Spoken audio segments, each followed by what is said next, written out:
DCM DK ಹಾಗೆ HDK ನಡುವೆ Vokkaliga war ಮತ್ತೆ ಜೋರಾಗಿದೆ. ಎಚ್ಡಿ ಕುಮಾರಸ್ವಾಮಿ ವಿರುದ್ಧ ಡಿಸಿಎಂ ಡಿಕೆ ಮತ್ತೆ ಗುಡುಗಿದ್ದಾರೆ. ಯಾರು ಮೈತ್ರಿ ಸರ್ಕಾರ ತೆಗೆದ್ರೋ ಅವ್ರ ಜೊತೆನೆ ಮಠಕ್ಕೆ ಹೋಗಿದ್ದಾರೆ. ಸಮಾಜಕ್ಕೆ ಏನ್ ಸಂದೇಶ ಕೊಡ್ತಾರೆ ಅಂತ ಡಿಕೆ ಶಿವಕುಮಾರ್ ಪ್ರಶ್ನಿಸಿದ್ದಾರೆ. ಜೆಡಿಎಸ್ ಎಲ್ಲಿದೆ, ಜೆಡಿಎಸ್ಗೆ ಮುಕ್ತಿ ಮಾಡಾಯ್ತು ಅಂತ ಡಿಸಿಎಂ ಡಿಕೆ ಲೇವಡಿ ಮಾಡಿದ್ರು. ಜೆಡಿಎಸ್ ಇರಬೇಕು ಅಂತ ಈಗಲೂ ಆಸೆ ಇದೆ. ಅವರು ಪಕ್ಷ ವಿಸರ್ಜನೆ ಮಾಡೋ ಸ್ಟೇಜ್ ನಲ್ಲಿದ್ದಾರೆ ಅಂತ ಕುಮಾರಸ್ವಾಮಿ ಬಗ್ಗೆ ಲೇವಡಿ ಮಾಡಿದ್ದಾರೆ. ಬಿಜೆಪಿ ನಾಯಕರು ಒಕ್ಕಲಿಗ ಸಿಎಂ ಕೆಳಗಿಳಿಸಿದ್ದಾರೆ ಎಂದಿರುವ ಡಿಸಿಎಂ ಡಿಕೆಗೆ ಮಾಜಿ ಸಿಎಂ ಬಿಎಸ್ವೈ ಟಾಂಗ್ ಕೊಟ್ಟಿದ್ದಾರೆ. ಡಿಕೆ ಆ ಮಾತು ಬಿಟ್ರೆ ಬೇರೇನ್ ಹೇಳೋದಕ್ಕೆ ಸಾಧ್ಯ, ಅದೇನೋ ಪರಿಣಾಮ ಬೀರೋದಿಲ್ಲ ಅಂತ ಯಡಿಯೂರಪ್ಪ ಕಿಡಿಕಾರಿದ್ದಾರೆ. ಬಿಜೆಪಿಗರನ್ನ ಆದಿಚುಂಚನಗಿರಿ ಶ್ರೀಗಳು ಪ್ರಶ್ನಿಸಬೇಕಿತ್ತು ಎಂದಿದ್ದ ಡಿಕೆ ಶಿವಕುಮಾರ್ ವಿರುದ್ಧ ಬಿಎಸ್ವೈ ಗುಡುಗಿದ್ರು. ಡಿಸಿಎಂ ಡಿಕೆ ಅವರೇ ಹೋಗಿ ಸ್ವಾಮೀಜಿ ಜೊತೆ ಮಾತನಾಡಲಿ, ಒಕ್ಕಲಿಗ ಸಮಾಜ ಸೇರಿದಂತೆ ಎಲ್ಲರೂ ಒಗ್ಗಟ್ಟಾಗಿದ್ದಾರೆ ಅಂತ ಹೇಳಿದ್ದಾರೆ. ಯಾರೂ ಕೂಡ ಒಕ್ಕಲಿಗರ ಹಿಡಿತ ಸಾಧಿಸೋದಕ್ಕೆ ಆಗಲ್ಲ ಅಂತ ಮಂಡ್ಯದಲ್ಲಿ ಉಸ್ತುವಾರಿ ಸಚಿವ ಚಲರಾಯಸ್ವಾಮಿ ಹೇಳಿದ್ದಾರೆ. ನನಗೂ ಸಾಧ್ಯ ಇಲ್ಲ, ಅವರಿಗೂ ಸಾಧ್ಯ ಇಲ್ಲ, ಯಾರಿಗೂ ಆಗಲ್ಲ. ಎಸ್ಎಂಕೆಗೆ 2ನೇ ಬಾರಿ ಅವಕಾಶವನ್ನ ತಪ್ಪಿಸಿದ್ದೇ ದಳದವರು ಅಂತ ಗುಡುಗಿದ್ದಾರೆ. ಎಚ್ಡಿಕೆ ಸಿಎಂ ಆಗಿದ್ದಾಗ ನಿರ್ಮಲಾನಂದನಾಥ ಶ್ರೀಗಳ ಫೋನ್ ಅನ್ನ ಟ್ಯಾಪಿಂಗ್ ಮಾಡಿಸಿದ್ರು ಅಂತ ಮಂಡ್ಯದಲ್ಲಿ ಚಲರಾಯಸ್ವಾಮಿ ಆರೋಪವನ್ನ ಮಾಡಿದ್ದಾರೆ. ಒಕ್ಕಲಿಗರ ಶ್ರೇಯಸ್ಸನ್ನೇ ಬಯಸದಂತವರು ಅವರು. ಮಂಡ್ಯದ ಒಕ್ಕಲಿಗರ ಆಶೀರ್ವಾದ ಹೇಗೆ ಕೇಳ್ತಾರೆ ಅಂತ ಕಿಡಿಕಾರಿದ್ದಾರೆ. ಪ್ರಧಾನಿ ಮೋದಿ ಅಲೆ ಗಾಳಿ ಎಲ್ಲಾದರೂ ಕಾಣಿಸ್ತಾ ಇದೆಯಾ ಅಂತ ಡಿಸಿಎಂ ಡಿಕೆ ವ್ಯಂಗ್ಯವಾಡಿದ್ರು. ಮೋದಿ ಅವರೇ ತನ್ನ ಹೆಸರಿನಲ್ಲಿ ಮತ ಕೇಳಲಿಲ್ಲ. ಪ್ರಧಾನಿ ಮೋದಿ ಶಿವಮೊಗ್ಗಕ್ಕೆ ಬಂದಾಗ ಅಭ್ಯರ್ಥಿ ಹೆಸರಲ್ಲಿ ಮತ ಕೇಳಿದ್ರು ಅಂತ ಡಿಕೆ ಶಿವಕುಮಾರ್ ಹೇಳಿದ್ದಾರೆ.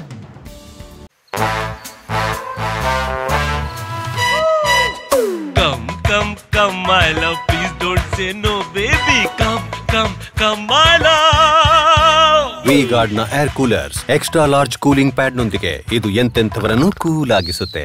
V-Guard air coolers, long lasting cooling. Rahul Gandhi ವಿರುದ್ಧ ಬಿಎಸ್ವೈ ಆಕ್ರೋಶ ಹೊರಹಾಕಿದ್ದಾರೆ. ಎಚ್ಎಎಲ್ ಮುಚ್ಚುತ್ತಾರೆ ಅಂತ ಅಪಪ್ರಚಾರ ಮಾಡಿದ್ರು. ಇಂದು ಎಚ್ಎಎಲ್ ದಾಖಲೆಯ ಆದಾಯ ಗಳಿಸಿದೆ. ಅಪಪ್ರಚಾರ ಮಾಡಿದ ರಾಹುಲ್ ಗಾಂಧಿಯ ಬಳಿ ಡಿಕೆ ಶಿವಕುಮಾರ್ ಕ್ಷಮೆ ಕೊಡಿಸ್ತಾರಾ ಅಂತ ಬಿಎಸ್ವೈ ಪ್ರಶ್ನಿಸಿದ್ದಾರೆ. ಕಾಂಗ್ರೆಸ್ನಲ್ಲಿ ರಾಹುಲ್ ಗಾಂಧಿ ನಾಯಕತ್ವ ವಿಫಲವಾಗಿದೆ. ಯಾವ ನಾಯಕನೂ ಅವರ ಹೆಸರು ಹೇಳೋದಕ್ಕೆ ರೆಡಿ ಇಲ್ಲ ಅಂತ ಯಡಿಯೂರಪ್ಪ ಕಿಡಿಕಾರಿದ್ರು. ಕಾಂಗ್ರೆಸ್ಗೆ ವಿಶ್ವಾಸಾರ್ಹ ನಾಯಕರೇ ಇಲ್ಲ ಅಂತ ಲೇವಡಿ ಮಾಡಿದ್ದಾರೆ. ಯಡಿಯೂರಪ್ಪ ಹೇಳಿಕೆಗೆ ಡಿಸಿಎಂ ಡಿಕೆ ತಿರುಗೇಟು ನೀಡಿದ್ರು. ಯಡಿಯೂರಪ್ಪ ಯಾವುದನ್ನು ಡಿಬೇಟ್ ಮಾಡೋದು ಬೇಡ, ಅವರು ಮೊದಲು ನಿರ್ಮಲಾನಂದ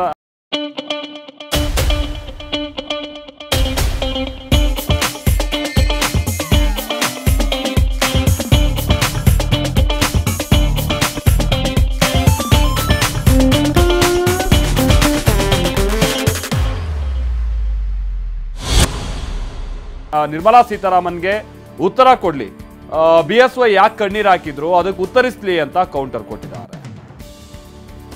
ಬೆಂಗಳೂರು ಗ್ರಾಮಾಂತರ ಕ್ಷೇತ್ರದಲ್ಲಿ ಬಿಜೆಪಿ ಕಾರ್ಯಕರ್ತನ ಮೇಲೆ ಹಲ್ಲೆ ಪ್ರಕರಣ ಬಿಜೆಪಿಗೆ ಅಸ್ತ್ರ ಆಗಿದೆ. ಗೂಂಡಾಗಿರಿ ಮಾಡಿ ಗೆಲ್ಲುವ ಯೋಚನೆಯಲ್ಲಿ ಕಾಂಗ್ರೆಸ್ ಇದೆ ಅಂತ ಚಾಮರಾಜನಗರದಲ್ಲಿ ವಿಜಯೇಂದ್ರ ಬೆಂಕಿ ಉಗುಳಿದ್ದಾರೆ.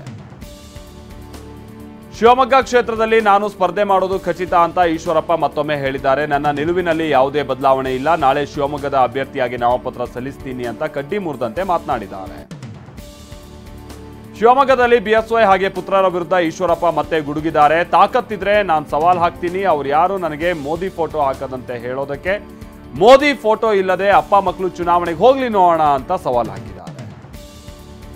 ನಾಳೆ ಶಿವಮೊಗ್ಗದ ಪಕ್ಷೇತರ ಅಭ್ಯರ್ಥಿಯಾಗಿ ಈಶ್ವರಪ್ಪ ನಾಮಪತ್ರ ಸಲ್ಲಿಸಲಿದ್ದಾರೆ. ಹಿಂದೂ ಕಾರ್ಯಕರ್ತರು ಎಲ್ಲ ಸಮುದಾಯದವರ ಜೊತೆ ರ್ಯಾಲಿಯನ್ನು ನಡೆಸಲಿದ್ದಾರೆ. ಶಿವಮೊಗ್ಗ ಡಿಸಿ ಕಚೇರಿವರೆಗೂ ಮೆರವಣಿಗೆ ನಡೆಸಿ ನಾಮಪತ್ರ ಸಲ್ಲಿಕೆಗೆ ಈಶ್ವರಪ್ಪ ಸಜ್ಜಾಗಿದ್ದಾರೆ. ಶಿವಮೊಗ್ಗದಲ್ಲಿ ಕೆಎಸ್ ಈಶ್ವರಪ್ಪ ಸ್ಪರ್ಧೆ ಬಗ್ಗೆ ತಲೆ ಕೆಡಿಸಿಕೊಳ್ಳೋದಿಲ್ಲ ಅಂತ ಬಿಎಸ್ವೈ ತಿರುಗೇಟನ್ನ ನೀಡಿದ್ದಾರೆ. ಅಲ್ಲೊಬ್ರು ಇಲ್ಲೊಬ್ರು ಮಾತನಾಡ್ತಾರೆ. ನಾನು ರಾಜ್ಯಾದ್ಯಂತ ಎಲೆಕ್ಷನ್ ಪ್ರವಾಸವನ್ನ ಆರಂಭಿಸ್ತಾ ಇದ್ದೀನಿ ಅಂತ ಟಾಂಗ್ ಕೊಟ್ಟಿದ್ದಾರೆ. ನರೇಂದ್ರ ಮೋದಿ ಅವರ ಭಾವಚಿತ್ರ ಹಾಕದೆಯೇ ಪ್ರಚಾರ ಮಾಡಲಿ ಅಂತ ಈಶ್ವರಪ್ಪಗೆ ವಿಜಯೇಂದ್ರ ತಿರುಗೇಟು ನೀಡಿದ್ರು. ಈಶ್ವರಪ್ಪನವರ ಉದ್ದಟತನದ ಹೇಳಿಕೆ ಬಗ್ಗೆ ನಾನು ಪ್ರತಿಕ್ರಿಯಿಸೋದಿಲ್ಲ, ಮೋದಿ ಅವರ ಫೋಟೋ ಬಗ್ಗೆ ನಾವು ತೀರ್ಮಾನಿಸ್ತೀವಿ ಅಂತ ಈಶ್ವರಪ್ಪ ಅವರಿಗೆ ಪಂಚ್ ಕೊಟ್ಟಿದ್ದಾರೆ. ಬಿಜೆಪಿಯಿಂದ ನನ್ನ ಉಚ್ಚಾಟನೆ ಮಾಡಲಿ, ಆಗ ನನ್ನ ಭಾಷೆಯಲ್ಲಿ ಉತ್ತರ ಕೊಡ್ತೀನಿ ಅಂತ ಶಿವಮೊಗ್ಗದಲ್ಲಿ ಈಶ್ವರಪ್ಪ ಹೇಳಿದ್ದಾರೆ. ನನ್ನನ್ನು ಯಾಕೆ ಉಚ್ಚಾಟನೆ ಮಾಡಿಲ್ಲ ಅನ್ನೋದು ಗೊತ್ತಿಲ್ಲ, ನನ್ನಿಂದ ಉಪಯೋಗ ಪಡೆದಂತವರು ನನಗೆ ಮತ ಹಾಕ್ತಾರೆ ಅಂತ ಹೇಳಿದ್ದಾರೆ. ಕೋಲಾರ ಬಣ ರಾಜಕೀಯಕ್ಕೆ ಕೈ ಅಭ್ಯರ್ಥಿ ಕಂಗಾಲಾಗಿದ್ದಾರೆ. ಗೌತಮ್ ಪರ ಪ್ರಚಾರಕ್ಕೆ ಸ್ಥಳೀಯ ಮುಖಂಡರು ನಾಯಕರು ಬರ್ತಾ ಇಲ್ಲ ಅಂತ ಗೌತಮ್ ಅಳಲು ತೋಡ್ಕೊಳ್ತಾ ಇದ್ದಾರೆ. ಯಾರೂ ಸರಿಯಾಗಿ ಬೆಂಬಲ ನೀಡ್ತಾ ಇಲ್ಲ ಅಂತ ಡಿಸಿಎಂ ಡಿಕೆ ಎದುರು ಅಸಮಾಧಾನವನ್ನ ಹೊರಹಾಕಿದ್ದಾರೆ.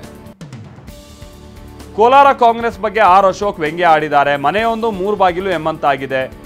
ಇದು ಈಗ ಇಡೀ ರಾಜ್ಯದ ಮೂಲೆ ಮೂಲೆಗೂ ಗೊತ್ತೇ ಆಗುತ್ತೆ ಅಂತ ಹೇಳಿದ್ದಾರೆ. ರಮೇಶ್ ಕುಮಾರ್, ಮುನಿಯಪ್ಪ ಬಣ ಇದೆ, ಮತ್ತೊಂದು ಸಿಎಂ ಬಣ ಕೂಡ ಇಲ್ಲಿದೆ ಅಂತ ಲೇವಡಿ ಮಾಡಿದ್ದಾರೆ.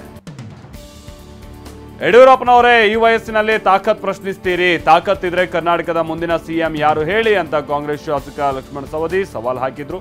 ಮೋದಿ ನಂತರ ಯಾರು ಹಾಗಾದ್ರೆ ಪ್ರಧಾನಿ ಆಗ್ತಾರೆ ಅದನ್ನು ಹೇಳಿ ನೋಡೋಣ ಅಂತ ಪ್ರಶ್ನೆ ಮಾಡಿದ್ದಾರೆ.